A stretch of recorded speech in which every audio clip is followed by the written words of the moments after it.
जगद्गुरु तुकोबा आपल्याला मार्गदर्शन करत असताना म्हणतात, हीची थोर भक्ती आवडते देवा, संकल्पावी माया संसाराची, ठेविले अनंते तैसेची राहावे, चित्ती असू द्यावे समाधान.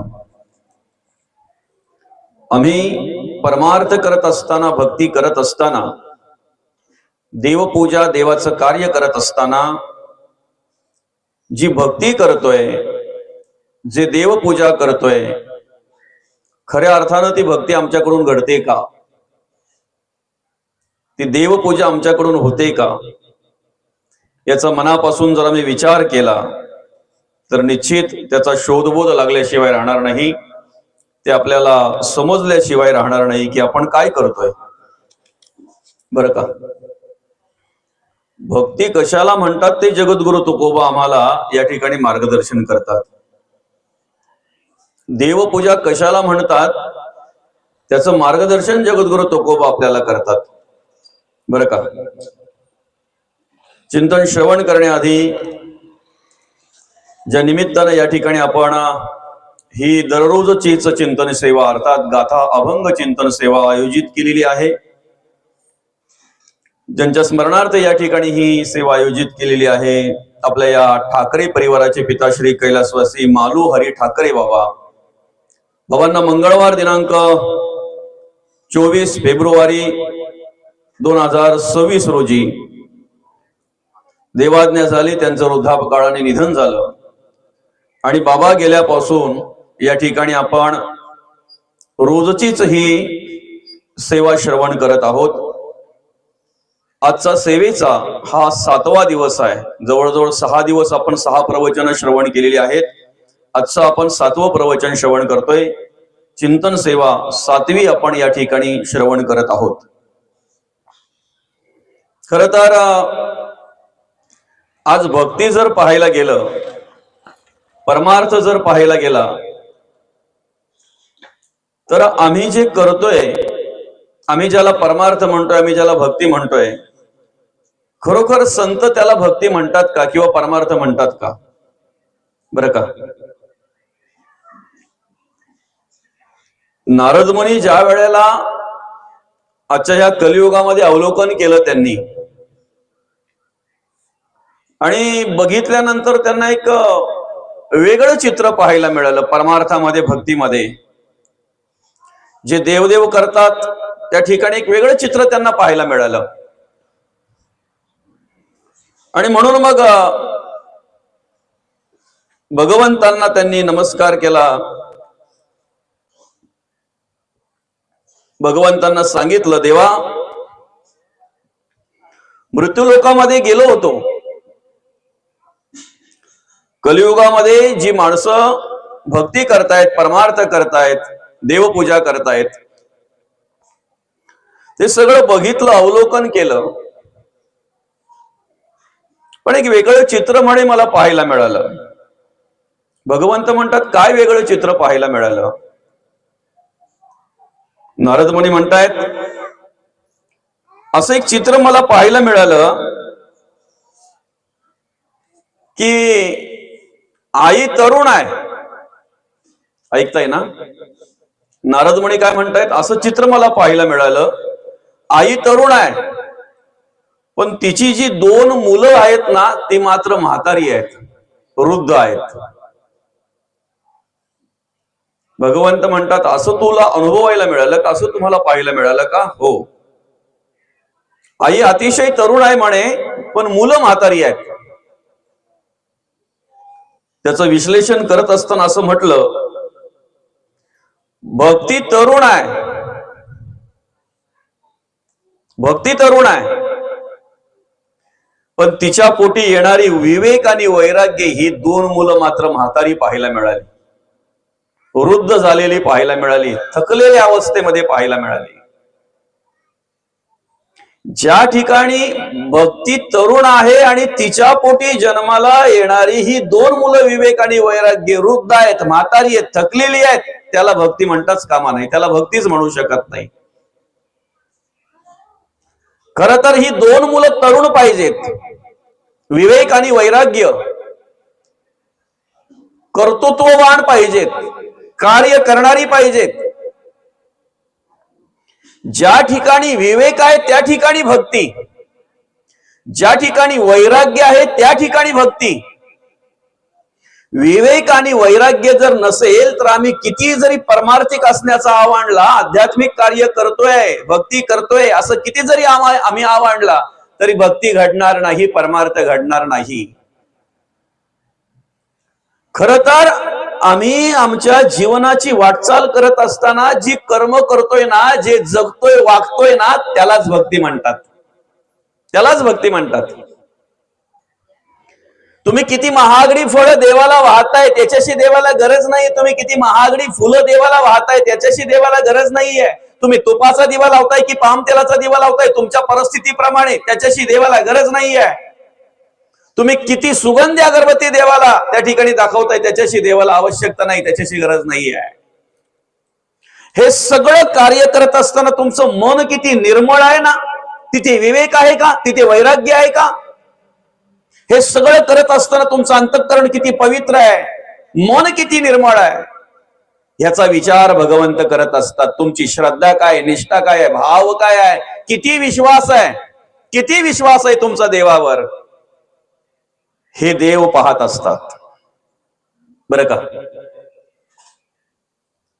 आता या ठिकाणी मार्गदर्शन करत असताना जगद्गुरु तुकोबा म्हणतायत,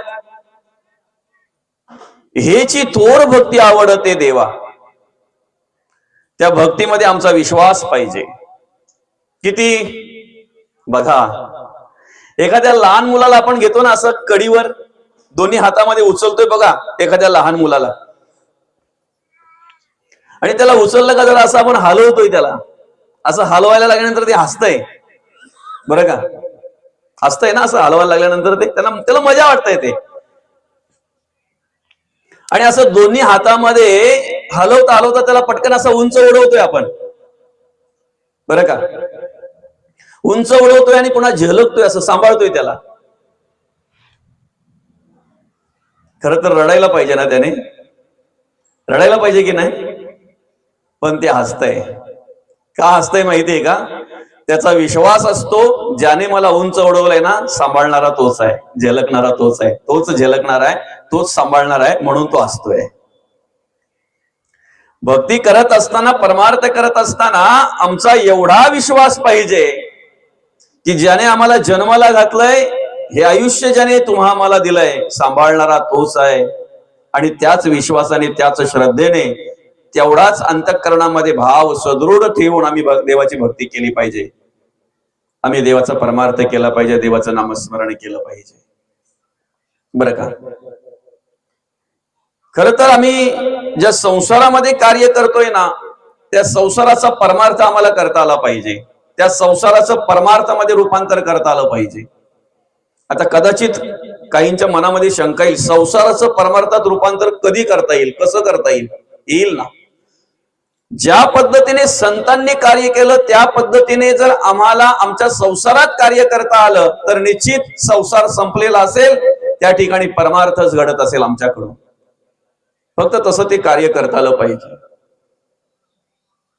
खरं तर संसार म्हणजे दुःखाचं मूल आहे. सुरुवातीपासून शेवटपर्यंत दुःख आहे. पण कुठेतरी सुख जर अनुभवायचं असेल तर आम्ही प्रवचन श्रवण केलं पाहिजे, आम्ही कीर्तन श्रवण केली पाहिजेत, आम्ही ग्रंथ वाचन केलं पाहिजे, आम्ही संतांचं वाङ्मय अभ्यासलं पाहिजे. बरं का? कारण का माहितीये का? एक दृष्टांत संतांनी त्या ठिकाणी दिला. बरं का?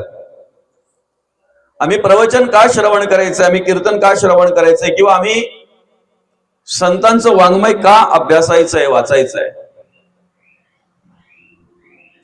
सापाची आणि मुंगसाची ज्या वेळेला झुंज होते ना, सापाची आणि मुंगसाची ज्या वेळेला झुंज होते त्यावेळेला तो साप त्या मुंगसाला दंश करण्याचं काम करत असतो. सापाचा धर्म आहे चावणं, दंश करणं.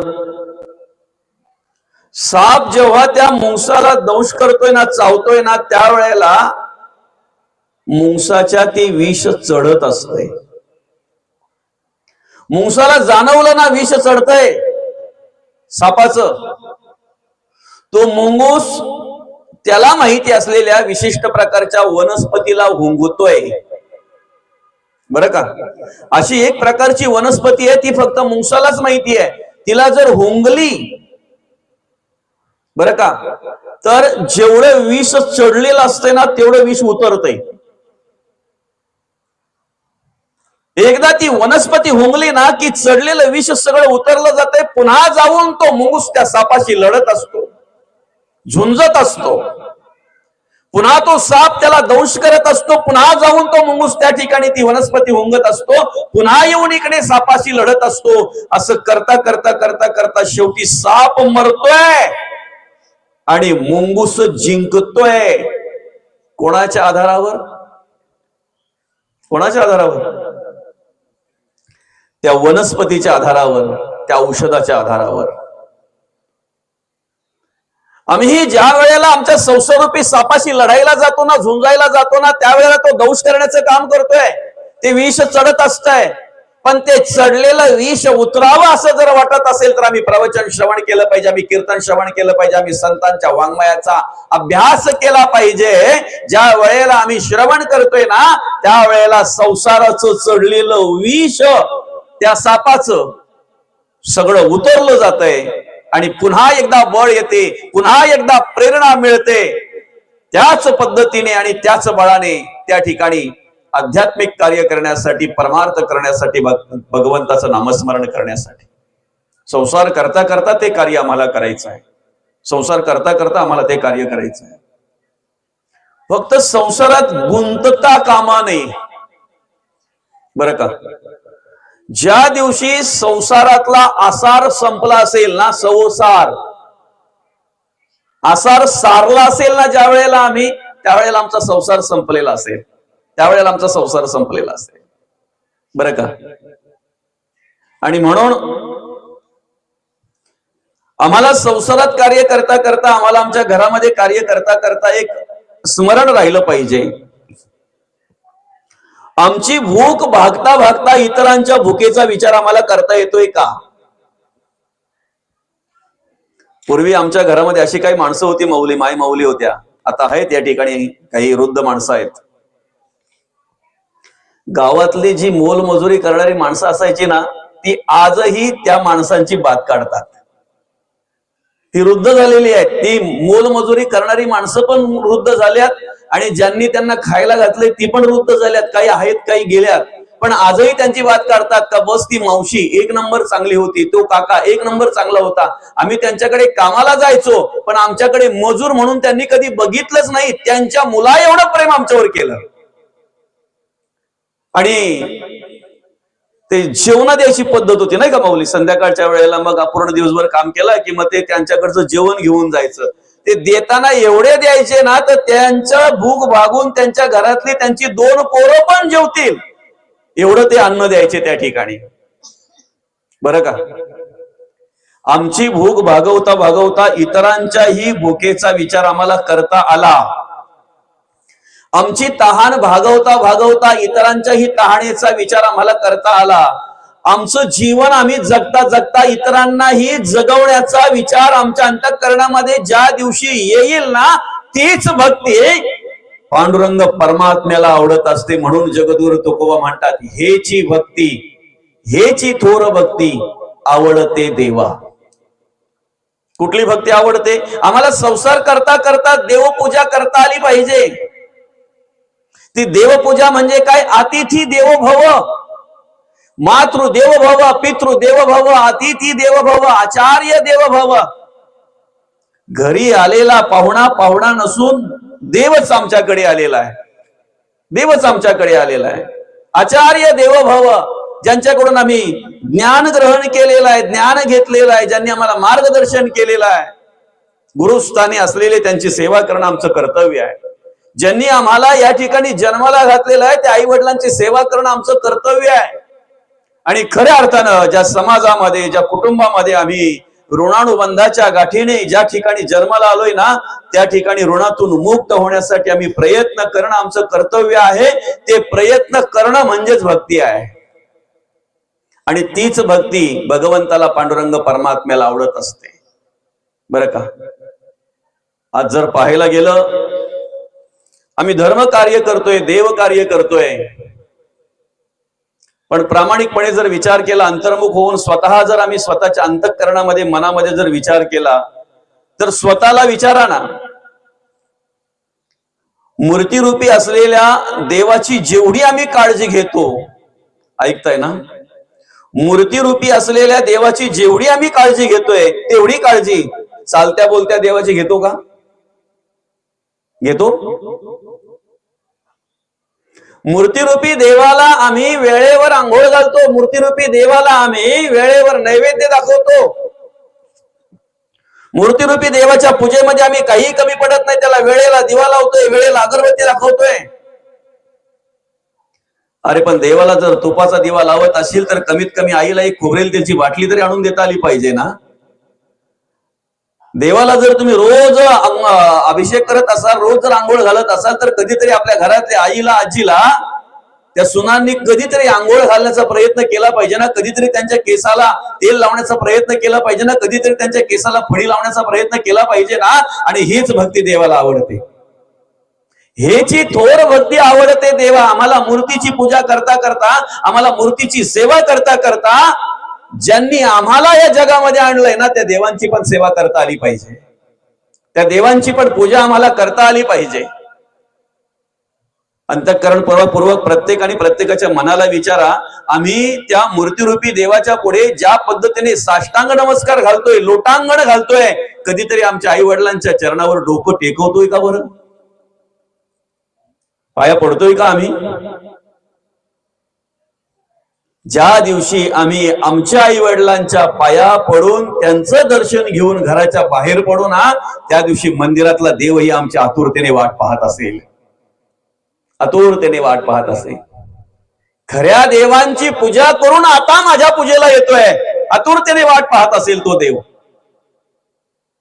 पण आज कितीतरी माणसं समाजामध्ये अशी पाहायला मिळतात, मंदिरातल्या देवाच्या पुढे साष्टांग नमस्कार घालतात, लोटांगण घालतात, आई वडिलांचे पाय अजून माहीतच नाही, त्याला माहीतच नाही. ही भक्ती देवाला आवडत नाही. भक्ती देवाला कोणती आवडते? आमच्या घरातले देव चालते बोलते ज्या वेळेला आमच्या जगण्याने वागण्याने संतुष्ट होतील ना, तेव्हा मंदिरातल्या देवाची ही कृपा आमच्यावर होईल. खऱ्या अर्थाने ही भक्ती देवाला आवडते, ही भक्ती देवाला आवडते. धर्म कार्य करत असताना मी विचार केला पाहिजे, खरा तो एकची धर्म. किती सोपं सांगितलंय ना धर्म. धर्म कशाला म्हणतात? जगाला प्रेम अर्पावे, जगाला प्रेम अर्पावे. आज मनापासून विचार करा, आपण आजचा 7वा दिवस आहे, या ठिकाणी श्रवण करतोय, 7वा दिवस आहे. प्रत्येकाने मनामध्ये फक्त एक विचार करा, ह्या 7 दिवसामध्ये काही परिवर्तन वाटतो का आपल्यात? मला तरी वाटतो तुमच्यामध्ये परिवर्तन. कारण पहिल्या दिवशी पहिलं नामस्मरण करताना हरे राम राम राम हरे हरे आवाजच येत नव्हता. आजच्या दिवसाला मोजकीच मंडळी सुरुवातीला बसली होती, पण सर्वांचा आवाज येत होता.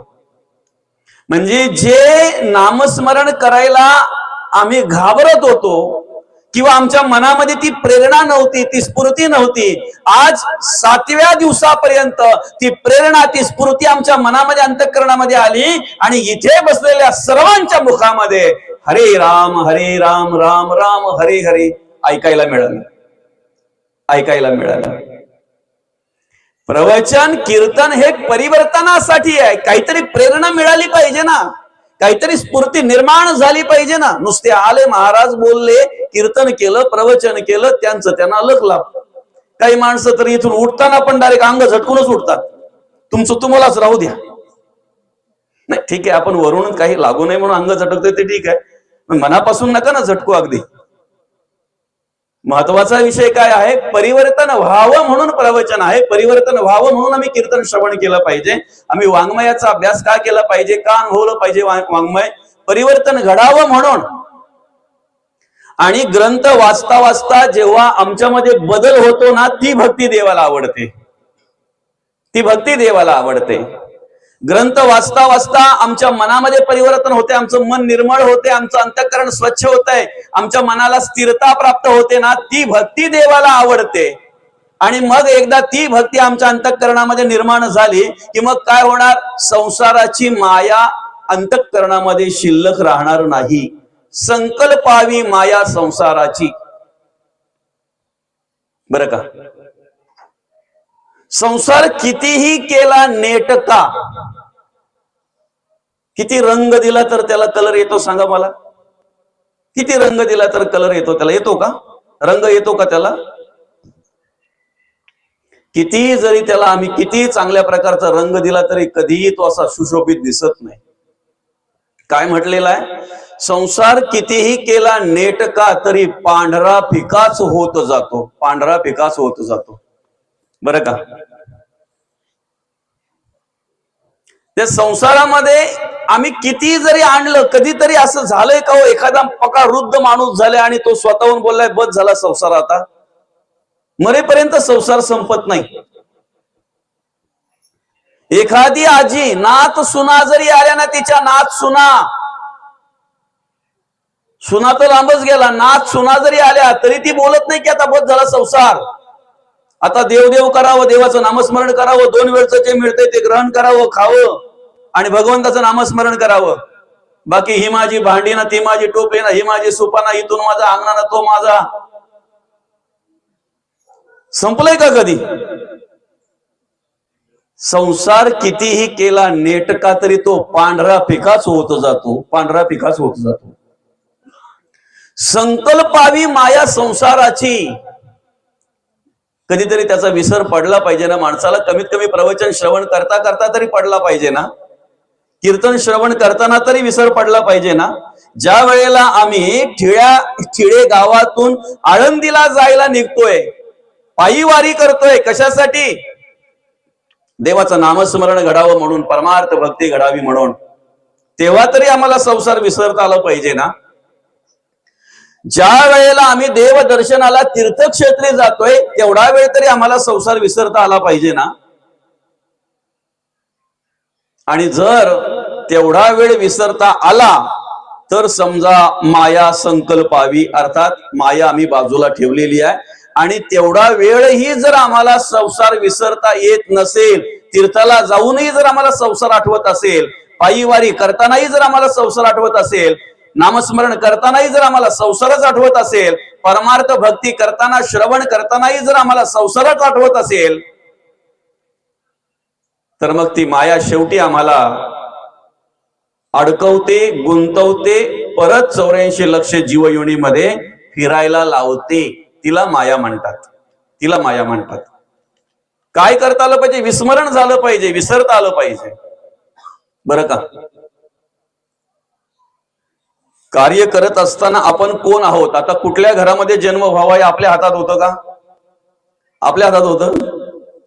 समजा जर आपल्या हातात असतं तर कुठल्या घरात जन्म मागितला असता आपण? कुठे जन्माला आलो असतो? कुठे मागितलं असतं आपण? काय आवडतंय माणसाला?